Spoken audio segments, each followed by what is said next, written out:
Assalamualaikum dostlar. Bu arada ertege, bu arada 30. iyun sezona göre Tökülü Hamaz'a yer mahkemesi yine kişintay bukamız söyledi. Yine bukamız köp negatifler, köfneler çıkıp tuttu.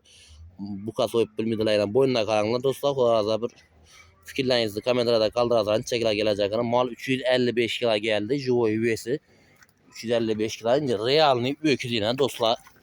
Yine buka. Ertege soradım bukamız sırada. Dostlar Türkçülük yıkanmada yer mahkemede sıfatlı acayip bukalar şimdi soyladı. Birbirinden sıfatlı, birbirinden çırayla buka göğüştü kulağıza geleverdiler. Göğüşlerimiz buka göğüşü 95 milyondan abone açılardı. Bir like bilen paylaşlar varsa kanalda yeni olsanlar abone olup koysun unutmayın dostlar.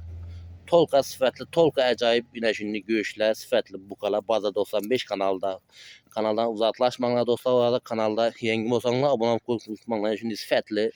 Acayip bu kala bize de koyardı. Keyin başkaları da dedik o. Xudolarda gelerseler görerseler bir kelne o 5 yıldan önce 90 bin so'm aksiyasılara abunacılar. Boğanı ye beraber iş gerek bunun. Boğanı abunacılar Xudolarda. 10 kilodan önce 5 yıldan önce 90 bin so'mdan dostlar Xudolarda. Tolka sıfatlı acayip bir işler. Bu kala Baza 95 kanalda. Şu birinci mevsimimize fakat saptap geleverseler Xudolarda. Bir like'larımıza dostlar. Kanalda yanı sonuna uzaklaşmışlar. Tolka sıfat.